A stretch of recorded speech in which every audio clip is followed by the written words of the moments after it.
Hello, welcome to this small little video just helping you revision looking at concept thinking and introductions. Now, one of the things that we notice, certainly with trying to secure above a grade 7, is about how you treat concepts or ideas. So often what happens is when you're lower down in the grades, what you tend to do is you tend to just think of simple concepts. So you just have a look at a character and you see that, oh, this character, he is just a symbol of how men are behaving in society.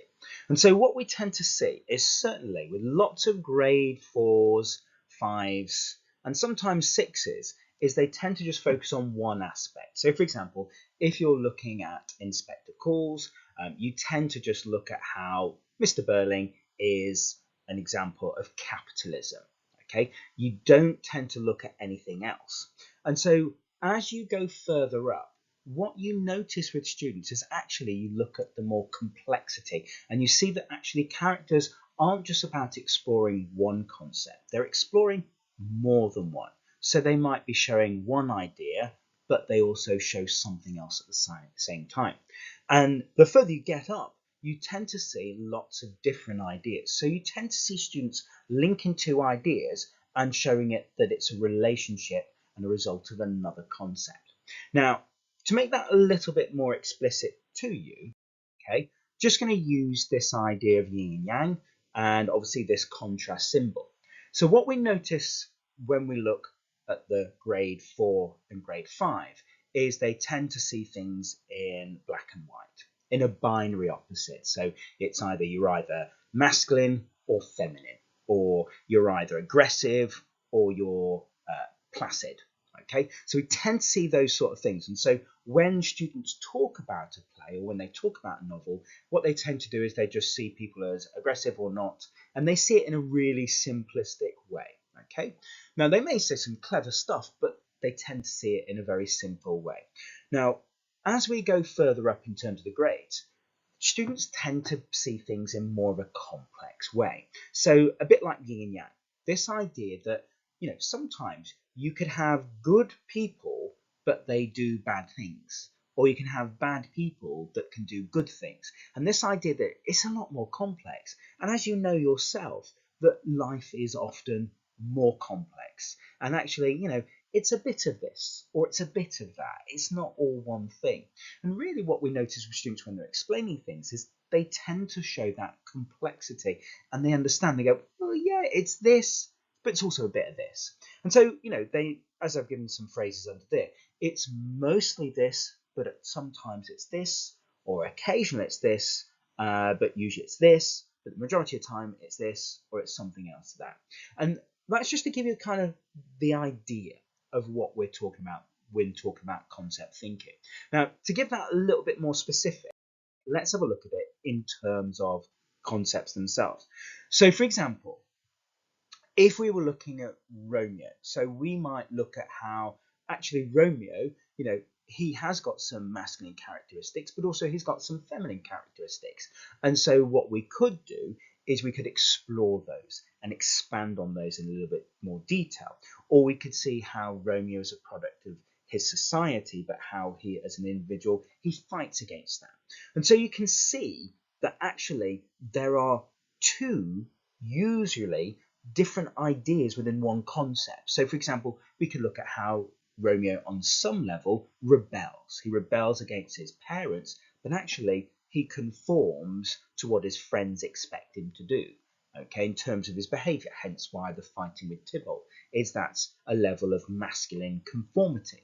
But he rebels about what he should do as his parents would want him to do. So we can see those complex threads in there. And so whatever question we get, we've got to kind of unpick those threads and kind of pull them apart and actually think about here, what is the kind of conflict? What's the complex element here? So for example, if we looked at the theme of love, instead of going, right, we can see love here, love here, love here, but we can talk about, for example, the conflict between paternal and maternal love. We can explore how complex that is, about how actually fathers and mothers both love, but they show it in different ways. And so it's not a different type of love. It's actually the same love, but they show it in different ways. Or we could talk about this idea of romance and passion. Is this passion or is it romance that we see in the play? And so thinking about the concept, thinking about it, then it does help to have those kind of two kind of elements to help explore and pick apart. Now, before I go further on and looking about how we can do this a little bit further, don't forget RE. All right. Now, I've just happened to see a student's RE booklet, and there are some brilliant phrases in RE. So if you want to talk about concepts, RE have got loads of ideas or concepts to talk about. So, for example, if we look about the idea that all humans were created in the image of God, well, can we see that idea in Romeo and Juliet? Who is representative of God in the story? Is it fire or is it Juliet? There are big ideas that we can kind of unpick, but also we can look at the sanctity of life and this idea of how it fits into the stories that we've got. For example, for Christmas Carol, do we see how life is sacred? Is that at the heart of the story? Because certainly Tiny Tim, okay, his life becomes sacred in the story. So never forget RE. And actually, if you can, it's a great thing to do because it shows that high level thinking to the exam board. It shows something else that not everybody's going to be thinking about. Now let's go back to this idea of concept thinking. So what we need you to do, and I've given you this image here and I've used it with some students and hopefully, you may have come across it. If not, don't worry, okay? It's really just a quick way of kind of thinking about planning your essay because really what you've got is you've got to have a big introduction. Okay, and we're going to talk about introductions. We're going to have a look at how an introduction should be. So you should have a big introduction, really good idea, which has got a thread that goes all the way through your essay. And then, now, unfortunately, I've got I would say 3 bones on here, but each of these are your paragraphs. So paragraph 1, paragraph 2, paragraph 3. And so what you've got there is something that's linked to an idea in your introduction. You've got 3 paragraphs, and right at the end, you've got a conclusion. Okay, and we will talk about what a conclusion should be in another video. So you need to have a big idea behind your essay. Okay, I'm going to show you how to do that. Now, what often students do is they try to mention everything. And what we need you to do is really pull apart an idea and really think. So you cannot jump this stage. You've got to really do some thinking. So often what happens with students in the exam is they go, right, I think of the first thing, right, there's my idea. And what we need you to do is really pick apart an idea and think about it and spend some idea to show that level of complexity about the concept. Now, whether it's Tiny Tim, whether it's a theme, okay, you can spend time unpicking and thinking about it. So if we have a look here, for example, if we got something, and we haven't seen a question like this for a while, certainly not about being feminine or feminine aspects. We have a couple of years had a question about masculinity, looking at Samson and Gregory and looking at male aggression. But what I would do is in that initial stage, think about the complexity and think about it. Now, you don't need to have a massive mound of knowledge to be able to unpick these things, because really what you should be able to do is unpick an idea and think about how complex. So for example, if we were looking at masculinity, well, what aspects of a person can we define as being masculine and feminine? Is that kind of a stereotypical thing? What is it? What does the word masculine mean? Does it mean different thing to different people? And can we, and there's a question, are we truly one or the other? Or are we complex, that a person is both got masculine elements and feminine elements, and it's just one element is dominant than the other? So men can be both masculine and feminine, okay, and one side is usually stronger than the other. And also we can talk about the idea, but why do we view feminine men as such a bad thing in society? Think about Romeo and why he rejects. He says, Juliet has made me effeminate. Okay, he sees it as such a negative thing. So spending some time unpicking the idea, and don't just go, right, I can see this. So it may get you to be thinking about it, asking some tricky questions. And that is what you should be doing at the beginning. And what you can do is then you can start thinking about, okay, so what is Dickens or Shakespeare doing? What are they trying to do? What is the issue here? What's the conflict? What's the battle? What are the two ideas here? What is the power or the relationship thing? So these are some things that we can talk about. We can talk about poetry, but we're looking about how actually it's not just one thing. It could look something like this. So Shakespeare challenges the conflict between masculine and feminine traits in a man's psychological understanding of themselves. So we can talk about this. So we've got this idea about psychology, and actually it's how men and their psychology works, this conflict. And so how what Shakespeare is actually doing is saying, actually, look, men, okay, it's to do with their psychology. Or we could say it explores the battle between societies and the individual's view of what a man should be. And actually, what we're seeing in the story is this problem. There is a problem in society. Society thinks men should be this way, and a man thinks, or an individual thinks, another way. And so society dictates that men should be strong, but on an individual basis, men are often sensitive and gentle. So there is a conflict there. And so we're able to pick out those two different ideas and build it up further. So that's what we've got to be working on. Now, I would avoid going for wishy-washy. In Shakespeare's Romeo and Juliet, we see masculinity in Romeo. Start with big ideas. Really what your introduction is doing is going, hello, examiner, look how clever I am. Look at the level that I'm working at in my first paragraph. And then what you're able to do is go, boom, into my paragraphs. Here are the big ideas. So what should you do in your introduction? What should your introduction look like? And I'm going to show you some.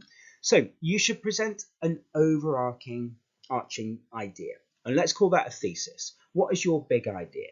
Okay. So it could be, Shakespeare is criticizing how marriage is at the center of society. And he wants to change that. That could be your thesis. Highlight the complexity of the issue. So explore that there's more than one thing.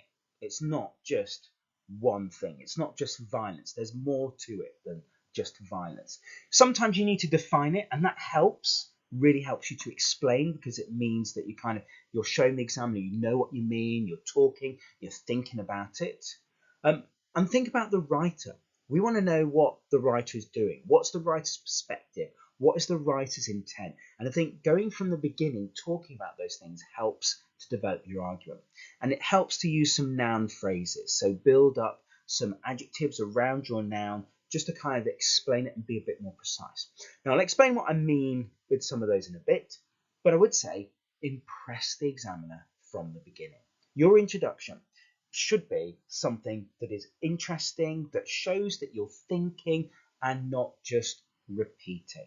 Because one of the dangers is that students just repeat large ideas that they've got about the text. So, for example, Romeo and Juliet is a play about this. It was written in this time, and it features two characters who fall in love.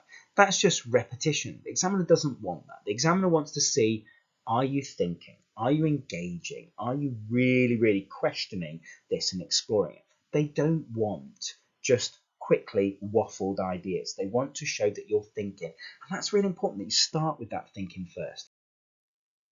So what I'm going to do is just going to take you through some examples. These are previous examples taken from a number of different sources, but I just want to just show you how, it doesn't have to be this massive big thing in terms of your writing that we've got to have, that it can actually be fairly quite simple and straightforward, but it's the ideas that we're thinking about here. So in this essay, this is one that's taken GCSE, and it's talking about Macbeth. And the question was about violence. But what this student does is it takes it a little bit further. So it kind of links and actually kind of clarifies. So it goes that Shakespeare presents Macbeth in this extract as violent, yet his violent actions, are applauded by others as they are seen as a sign of bravery. So what we've got there is the student expanding. They're not just going, Macbeth is violent. They're actually saying violence is seen as a sign of bravery. If you are violent, you are strong. But then they take it further. This extract also established one of the main themes of the play, masculinity being linked to violence. So what we've got there is we've got the complexity of the idea, violence, bravery, masculinity. In a way, we've kind of got a triangle all talking about the same thing. But they're not just going, Macbeth is violent, Macbeth is violent, Macbeth is violent. They're actually going, look, examiner, I understand how complex violence is, and actually it's linked to bravery, it's linked to masculinity. And so we can really see that this student is exploring this idea. Now here's another one, okay, and this is from last year, okay, and this is about looking about love in particular. So Shakespeare portrays both a negative and a positive attitude towards feelings Romeo has for Juliet. He highlights the beauty of their love whilst also teaching us about the potential dangers involved right from the prologue at the beginning. So what we've got here is we're talking about love, okay, but we're talking about beauty of their love, but also teaching us about dangers. So there is that complexity. So from the beginning, this person is giving us two different ideas in there. They're not just going, this is about love. They're saying, actually, love can be beautiful, yet it can be dangerous. There is that complexity. All right. So you can see how working on those ideas. So here's another one. So throughout this monologue and play as a whole, Romeo's patriarchal love for Juliet appears overwhelming and acts as hamartia. Shakespeare uses Romeo as the dramatic device to defy the conventions of love within the patriarchal model and instead represent love at first sight. And through a consistent entwining of love and fate, Shakespeare turns Romeo and Juliet's rebellious love into something we root for. And there's lots of stuff in there, but I think one of the things I kind of talk about is this idea to defy the conventions of love within a patriarchal model. Okay, and this idea of love at first sight. And we can see that what this person is doing is not just talking about love. They're saying that Romeo is used as a way to deal with this what's problem in society and the battle between love at first sight and the way that society views love. And they're exploring that complexity there. And here's another one. And this one of Inspector Calls.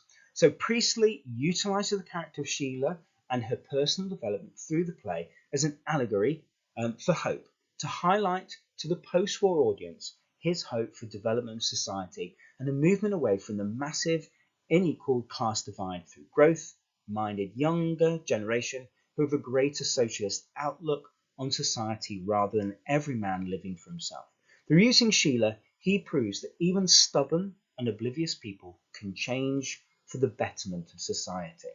So there's a lots of things in there that this person is talking about. This idea of the development of society, this idea of hope, okay, a movement away from the massive unequal class divide, this idea of a greater socialist outlook on society, okay? So all of these link together, and as I said, that kind of concept triangle that we've got lots of different things here: hope, socialist outlook, okay, development of society. All right, so we can see that there are lots of ideas here. They're not just talking about, oh yeah, Sheila is there to represent the young. We're looking at complex ideas and picking up those complex ideas as we go along. Now, just here's another way to kind of start your introduction. There is no set way to start an introduction. All right, and I think this is the problem, that people think you have to start a set way. Okay, one of the things that you need to do is answer the question. Start addressing the question, and that's the perfect introduction. So a lot of people do in my introduction, I'm going to talk about that. And you're beyond that, hopefully. But what we need to have is really just something that sets your thesis out. So there's a number of ways that we can do this. So for example, and some of them about interrogating that question. So for example, using a famous quotation. So all is fair in love and war could be used to describe Shakespeare's attitude towards love. And so instead of trying to think of a word or phrase, you can use a phrase already that you know, okay, a famous phrase, to use that as a springboard. Here, okay, we've got this idea of love and war. If we're talking about love, we can kind of link that into there. And another way to do it, and I think this is really, really interesting way, is kind of interrogate the question itself and actually say, well, love isn't the right word to describe the relationship between Romeo and Juliet. Infatuation perhaps best describes the connection at the heart of Shakespeare's play. And so actually what you're saying is the examiner is saying, write about love, and you're going, is it love? It's kind of not really love, is it? It is infatuation, it's obsession more than love. And that is engaging with the idea. Okay, engaging that, kind of really, really thinking about it and showing that complexity there. Another way to do it is talk about universal aspects. So the desire to be loved is part of the human condition. Shakespeare's play Romeo and Juliet reveals how Elizabethan echo how we think and feel now. So, we're dealing with a human condition that's universal to all. Or we could raise a question. Shakespeare undermines the orthodox systems in Elizabethan society by raising a question. Should people marry for love or money? Or we can even be critical, and we can say things like, love is the biggest problem in the story of Romeo and Juliet. It is single-handedly the source of all the pain, death, and conflict in the story. So there's just a number of different ways that you can start your essay. But the key thing is you address the idea. You think about the idea and you understand the complexity and you look at the different shades of the idea. So let's go back. So what should your introduction do? It should attack the idea. It should, if necessary, break it up, pick it apart, look at the different aspects, and even criticize it if necessary. Now, what to do next? Think about the concepts that you would discuss with each character or theme. So, for example, if you were going to have Juliet, what would be the big ideas that you kind of talk about? If you're going to talk about Tiny Tim, what are the big ideas are you going to talk about? Could you talk about how, how belittling the representation of people with disability is in society and how literature actually sees them as victims and not victors. And so you can start with having some of those big ideas. And that's what I'd be doing in terms of planning. So that if you get into the exam and it's a question and you think, oh, that's one, I thought of that already. Or you can kind of plan several thesis statements. You know that whatever Romeo and Juliet is going to be about, it will be linked somehow to love, conflict, duty, fate, some of the themes. So have some thesis statements already up your sleeve so you're ready to start with those. Right, hope that has been helpful. Please do contact me if there's anything or any questions you'd like or any help or support. Do check out for more videos. Thank you.